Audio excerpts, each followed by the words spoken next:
Okay, this is going to be the Endeavor video. Welcome, everybody. Considering the character we are discussing today and the subject matter that goes hand in hand with him, this is going to be a kind of different structure to it. It's going to have a little bit more seriousness. It's going to get kind of real in a lot of places here. Major manga spoilers, because the whole reason I'm talking about Endeavor now is because of the most recent chapter of the manga and the whole internship arc in general. So just giving you a heads up for that. And that's the reason why I didn't feel like it'd be appropriate for me to do an intro to this like I normally do, where I'm jumping around and being all goofy. It wouldn't really fit for this. There still very well might be a cringy joke thrown in one or two places, but that's just me. I really wanted to show respect to Horikoshi to talking about this character, because considering the angle he's taking it, focusing more than just one story arc on Endeavor, in some cases making him the main character of a said story arc or a very principal character or figure in the arcs. Because he didn't have to do that. Let's just keep that in mind right now. Horikoshi did not have to focus on this aspect of Endeavor at all. This is still very much, first and foremost, like a shonen manga. Shonen, I mean, you could be whatever age to read shonen, but the primary demographic for shonen are young adult males, just like shoujo is young adult females, seinen is adult males, all that stuff. He could have easily just written this, like, this is a manga about kids that have superpowers and fighting villains. And that was it. If he did want to have a character like Endeavor, he could have played it like the safe way, I think, by just having it implied. Like, you could have just had Shoto maybe tell his friends, like, oh, my dad is kind of an asshole the way he treats me and my brothers and, my mom and stuff like that, and not really focusing on it more than that. Or rather, maybe, like, bookmarked throughout the story every now and then Shoto could have brought up to Izuku and his friends, like Ida and everybody, oh, yeah, my dad's, he moved back home and he's treating us a little better now. Or my dad, he's had a change of heart and he's doing things this way now instead of that way. That would, I think, been, like, the safer way of tackling this, because when you're addressing a character that is quite literally a spousal and a child abuser. Like, he mentally and physically abused his wife. The whole reason he even married his wife and had children with his wife was so he could just have a means to an end. Having children that would eventually have a quirk and build that up and become strong enough to become the strongest hero, all because of this obsession that he's had for literally decades. And that's already been stated. Now, once again, it is a shonen, so there are limits to what Horikoshi can draw and what he can show in the story. He can't be, like, super brutal with it, but it's implied in a lot of senses. We've seen this with his wife, considering the way that she was just emotionally and physically abused by Endeavor to the point where she had a mental breakdown and is now in a psychiatric care hospital. The fact that he viewed his children mostly as failures growing up, like, I want to be stronger than All Might, I want to be the strongest hero.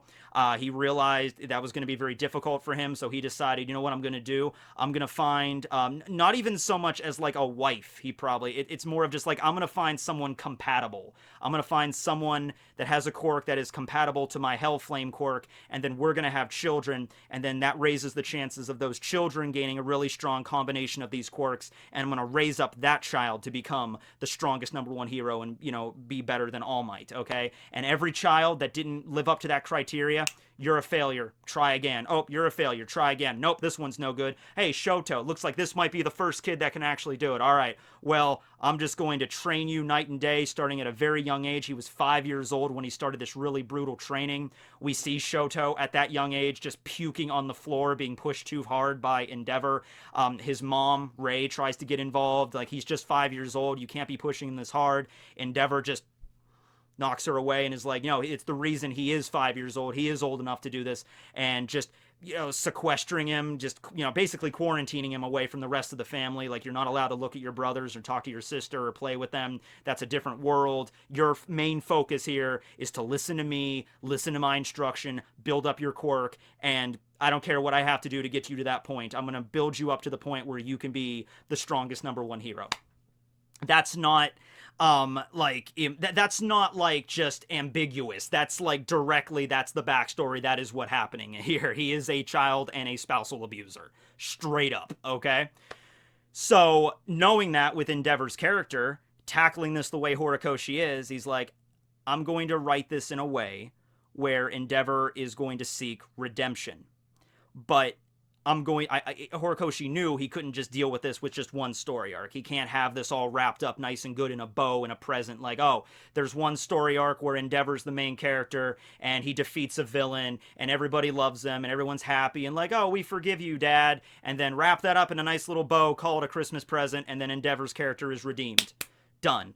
Horikoshi realized, like, if I'm going to do this, if I'm actually going to attempt this and handle this subject matter in my manga, in my story, then it's going to have to be over multiple story arcs. I'm going to have to call back to it continuously. I can't let it just sit for too long. I'm going to have to constantly bring this up. And whatever the outcome is, I'm not really sure where that's going to go yet. We can talk about that. We can theorize about it. Of course, this is something the fandom feels very strong about because you're dealing with real life issues here, right? And I think with My Hero Academia, it works rather well. My Hero Academia is one part battle manga, you know, the awesome fights with the superheroes and the quirks and the villains and all that stuff. That's one part of it. But another part of it is a school life and slice of life sort of blend. And it works rather well, whereas, like, you don't have to have a big epic battle in every single story arc for My Hero Academia to have a good story arc, you know? You could focus on other aspects of the characters and their home life and their school life, and even these real-world issues with Endeavor and his sons and his daughter and his wife, and you can make it work in the confines of this manga. Now, of course, we've seen other shonen that have dealt with this too. I mean, look at One Piece. One Piece deals with the situation of, with the idea of slavery, the Tenryubito ruling over the fishmen and the subjugation of that whole race, and that's been touched upon multiple points throughout One Piece. So it's definitely been addressed before, but the fact remains that Endeavor is, like I said, he's like a main character in a lot of respects here, the way he's being focused on here. Like, Horikoshi's not afraid to just thrust him to the forefront and like, all right, no, we're going to focus on this and see where this is going to go. In the most recent arc, in the most recent chapters, you know, when you had Ending arrive and kidnap Natsuo, like, I feel like in the hands of a lesser writer, this would have been like the cookie cutter thing. Like, Endeavor shows up, saves Natsuo from a villain, from almost being killed, and then Natsuo's like, I was wrong about you, Dad. I think I'm okay with you now. I think I love you now. I think I'm okay to forgive you for what you did to Mom and all my brothers and my sister. That's not how it went down. But it was done in a way that it makes sense, right? And I've addressed a lot of this in the Shoto Todoroki video, in the Class 1A discussion, so I'll leave that up here. But to surmise that video really quick, when it comes to forgiveness, nobody, absolutely no one, not your friends, not your family, no one can tell you when it's the time to forgive someone except for you. I want everybody here watching this to keep that in mind, okay? You have 100% control of that. No one has the right in that point to tell you, you know, oh, you're not forgiving them, that's wrong. Or you did forgive them, that's the right thing to do. Nobody has the right to give you an opinion on that, all right? It's however you want to handle it, and Natsuo said it best in the last chapter, and I really love this panel here, where he's like, why do I have to be the only one to proactively change? Because I feel like from Natsuo's, Horikoshi handles this from so many different angles. Like, each member of this family is tackling this from a different angle, so there's so much to unpack here. So I'm trying to stay focused on, you know, one character at a time. Considering we're starting with Natsuo, I'll start with him. You know, he looks around and he's noticing that Fuyumi is trying to become the motherly character because, you know, Rei is in the psychiatric hospital, so she's trying to piece this family back together and try to get everybody together and try to play nice. He's seeing Shoto beginning to come around and beginning to forgive his father, not being as like edgy, or not edgy, but, you know, like as mean with him as they normally are. They're trying to at least get to know him a little better. Just the fact that Shoto is interning with Endeavor at his agency right now kind of shows that. Now, we did get that scene with Shoto also recently where he's like, you know, as far as I'm concerned, my dad is the one that burned my face. I don't blame my mom. It's my dad. So Shoto is still a far and away from just straight up forgiving his dad, right? But he's taking some steps there. Natsuo is frustrated because he's looking at all this and he's like, you know, I'm the only one that's like seems to never forget what you did. I don't want to forgive you. I never will forgive you. He tells this to his dad's face in the last chapter. You know, he's just like, I if you're wondering when I'm going to just, decide to make nice with you, it's never going to happen. And I don't care what you do. Do you remember what you did? What you did to Mom? What you did to all my brothers? What you did to Toya? Toya, whole other thing. We'll get to him. That's, wow. Yeah, honestly, other video involved for that. But yeah. So Natsuo's like, and he feels like he's might be maybe in the wrong a little bit here. It's like when somebody wrongs you, think about a moment in your life where somebody wrongs you. Doesn't have to be, it could be something minor, it could be something major, but just think about a moment in your life where somebody wronged you, okay? Imagine if that person tried to make atonement with you, tried to reach out for forgiveness. Maybe they did in real life, maybe they didn't, but just imagine if they did. I think from an outsider perspective, looking at that scenario, it'd be like, oh, they're trying to reach out and, seek forgiveness. If you do not give them forgiveness, then you're the one in the wrong there. That's like passing the ball of hate to you. Yeah, they wronged you, but they're trying to seek forgiveness. It's your duty. That's the right thing to do to forgive them. No, that is not how this works at all. All right? As I said in the Shoto Todoroki video, I'm glad Endeavor is seeing the errors of his ways and he's improving as a person. I would much rather have, like, okay, here's a scummy character that's trying to be less scummy than a scummy character that just throughout the entire story never learns his lesson, never changes. Doesn't mean you have to forgive him, but it's better to have this character that at least learned, okay, what I was doing was really wrong and I need to improve myself there in like many different ways, okay? And also in the last chapter, we got that little bit more of a development from Endeavor, where Endeavor himself realizes that, he's out there at the beginning, he's out seeking forgiveness, okay? After he begins to realize what he's done to his kids and what he's done to his wife, he's like, I need to seek forgiveness from them. In fact, I can imagine Endeavor, especially after that fight with Hood, the high-end Nomu, he has the badass scar now. Every day when he gets up and looks at himself in the mirror, when he's brushing his teeth or whatever, he sees that giant scar on his face. He probably thinks, you know what? I deserve this. I deserve this 100%. This is part of my atonement. And he also feels that unless I can get my family to forgive me for what I've done, I will never get rid of this weight, this shifting weight that's on me, this burden.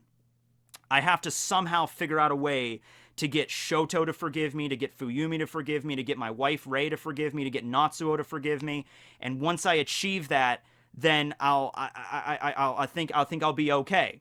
Last chapter was a big moment for Endeavor's character because he realized that's probably never going to happen, but he realized something else he could do. He's like, I shouldn't just be trying to seek forgiveness for the sake of seeking forgiveness. I should come to terms with the fact that what I did, in many people's eyes, many people like that have been victims of abuse, it's unforgivable.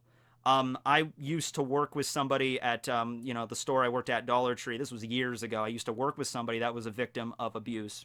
Not going to go into it more than that. But from their perspective, unforgivable till the end of time. And that is completely understandable considering their circumstances there, right? So I think Endeavor realizes this, like, it doesn't matter what I do.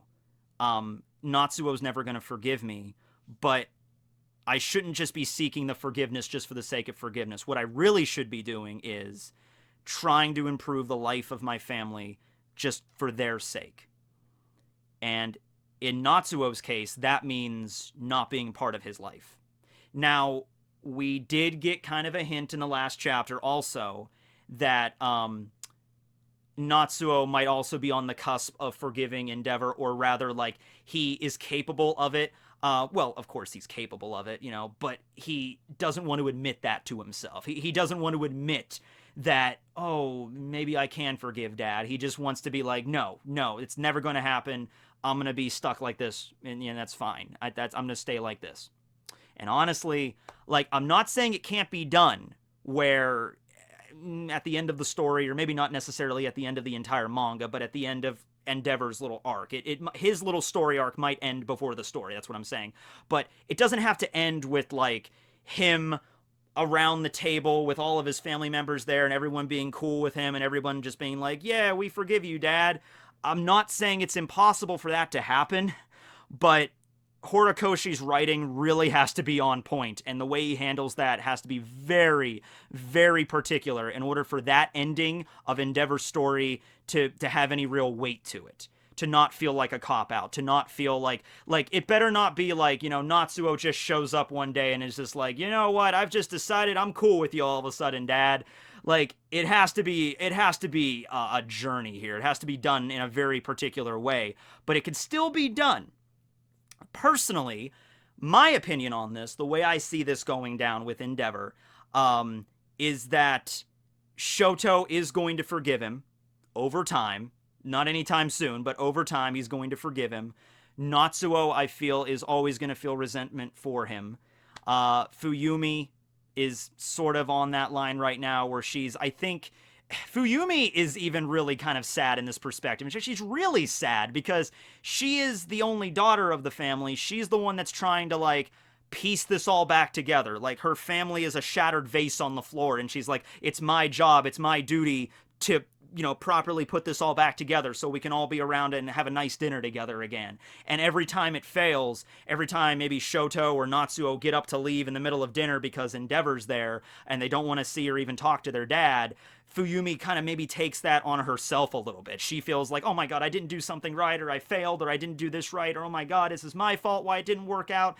And she goes back to trying to piecing it together again. Like I said, Horikoshi tackles this from a bunch of different angles from all of these kids here. Rei, Endeavor's wife, we really haven't seen too much since she's in the hospital. Shoto's visited her a few times. We got the backstory with her and how she was abused to the point where she had a psychotic breakdown and she, looked at Shoto and she just saw Endeavor and she threw the boiling water in Shoto's face when he was a little kid. And that resulted in, her being put away.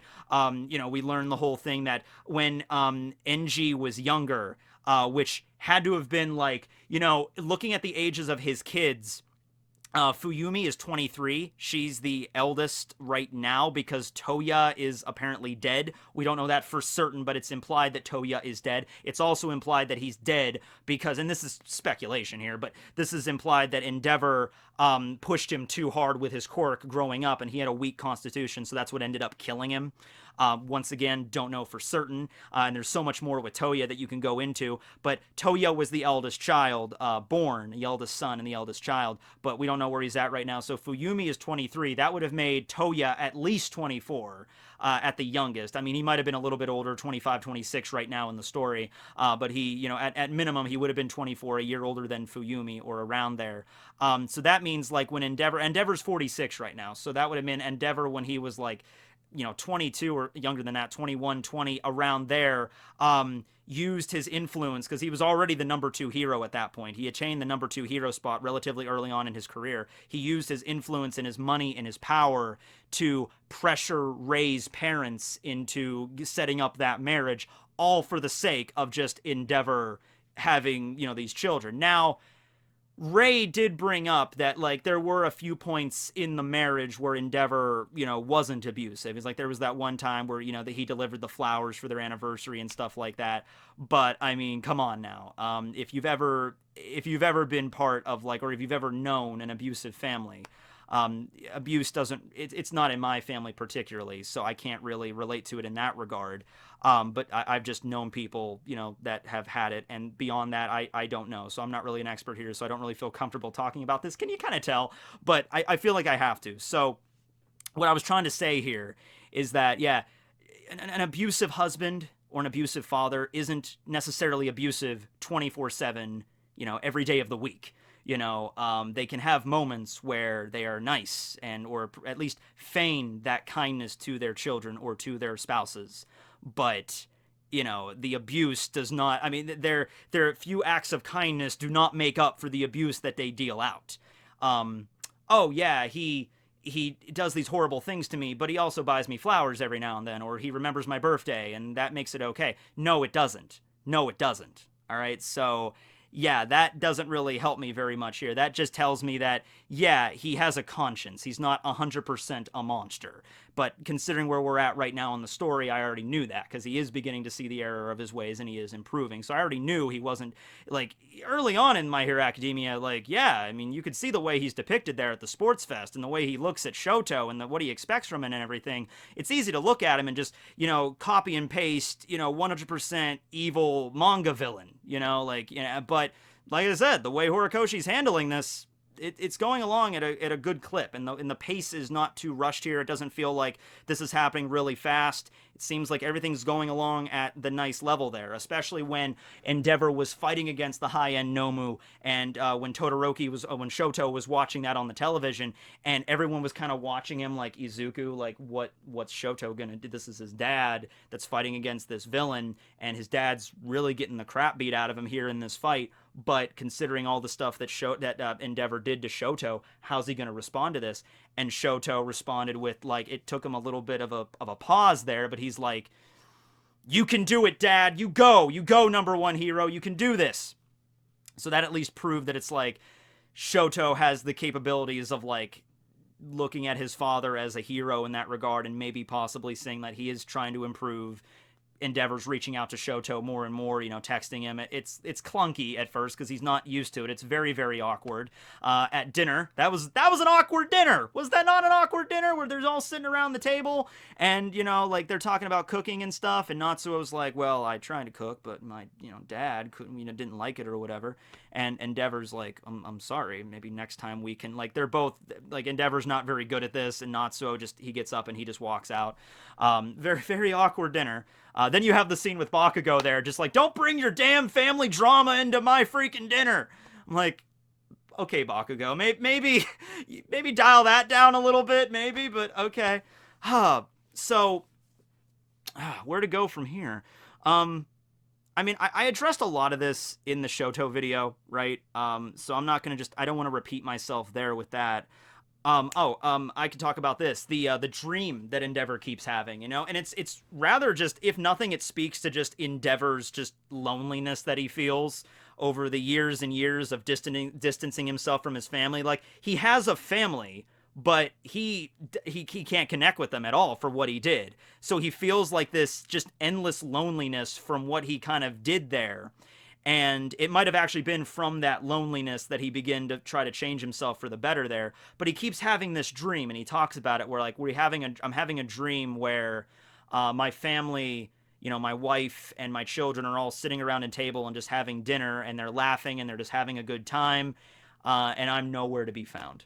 I'm just like, I'm a spectator of this. I'm witnessing them having a good time, and that's Endeavor's, like, subconscious telling him that it's like, the only way your family is going to be a proper family again and going to have good times is if you're not involved. And Endeavor, he doesn't want that to be true, but considering what just happened with Natsuo, I think he realizes, you know what? I'm kind of past the point of no return on this. It is kind of selfish for me to want to have a good family after what just happened, after all the stuff I did. Like, oh yeah, I abused my family for literally years. I want a family now. I think Endeavor realized, like, that's selfish. I can't ask for that at this point. It's not going to happen. So at the end of the chapter, he says to Fuyumi, he says, you know what I'm going to do? I'm going to buy a house that'll be closer to your mother, closer to the hospital where she can visit, and you and Natsuo and Shoto can live there. I'm just going to stay in this house that's full of all these bad memories that you guys have. Basically, just Endeavor, this is how he's going to serve his sentence, basically. I'm just going to sit in this house by myself, full of loneliness and just all of my bad choices in life. And that's kind of what I deserve here. That's how I will choose to atone. He even says it to Natsuo, you don't have to forgive me. If you don't want to forgive me, you don't have to. It was too much to ask for it, really. This is what I'm going to do with my life there. So yeah, like, at this point, it's really completely up to the reader, and I definitely think that's what Horikoshi is going for here.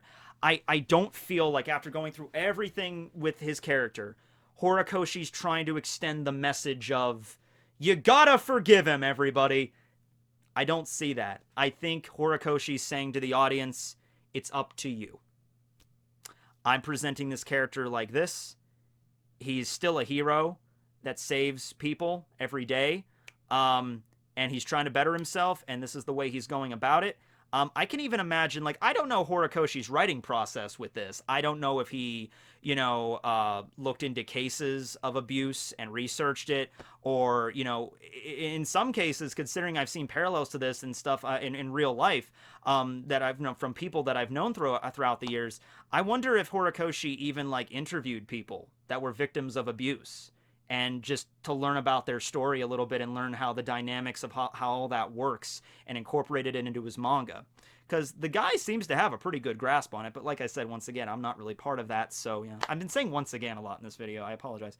But I think that's what he's trying to go about here. He's just like, at the end of Endeavor's little arc here, what his redemption arc, whatever you want to call it, it's not officially called that, but that's what the fan has been calling it. I want to present it in a way where, you could say I forgive him, and that's something that characters will do, or you could say like Shoto and Fuyumi like forgave him in that sense, but never forgetting. That's the big distinction there too. Forgiveness and forgetting about what he did and just continuing forward. That's a whole other ball game, right? You can't do that. It's not going to happen there. Yeah, I guess I have been painting this in kind of a disingenuous light here, where I'm trying to imply like, forgiveness equals, I love you, Dad, everything's awesome. That's definitely not the case there, but like forgiveness in the sense of like, like Shoto, the way Shoto could do it, like, Dad, I forgive you for what you did. But we're not, it's not like Shoto and Endeavor are going to be like best friends or like best father and son. That ship is kind of came and went. It's just never going to happen there. Or in that sense, you could follow Natsuo's lead, and you could say, I don't forgive him for what he did. I'm never going to, and that's okay too, right? And so yeah, let me know how you feel about this whole scenario in the description below. If you have some relation to this in some way, a story that you feel comfortable sharing, or if you don't want to be specific, you can just say, it's like, yeah, this is something that happened with me, and I cannot forgive Endeavor, or I can forgive Endeavor because I can see it from this side of the argument. Once again, I'm not saying you have to if you don't want to, because this is very personal stuff here. But I wanted to talk about Endeavor, especially with the most recent arc. I felt like this was a good point to do it. This kind of extends his character from here on out. I think we're going to cut back to the main cast of characters after the internship arc, like the League of Villains and everything like that, and their encounters there. And then after that, we're going to kind of like come back to this. Like every other story arc, or every, cut to like every 2 story arcs or something, we're going to have something continuing Endeavor's little story here. I hesitate to even call it a side story or a B plot, because it's really not. It is ingrained into Shoto, who is one of the main cast of this story, in a big way. So this is really important here. Another way you could look at it, and I did consider this, that dream that Endeavor is having, it might indicate his death. Like, he dies, and his family is sitting around a table and reminiscing about him and telling stories about him and stuff. Like, oh yeah, I remember that one time when Dad, he fought against that high-end Nomu, and he went crazy with the prominence burn. That was crazy. That was another way I was doing that. Like, he dies, and then like years later, his family gets together, sort of as on his birthday or the date of his death, and remembers, the man he was, and appreciates the fact that he, at the very end, did try to seek atonement and improve himself. But he's dead. So that's another way you could take it, possibly. I personally don't want Endeavor to die, but we could see where that goes. That's up to Horikoshi at that point. So that's the video.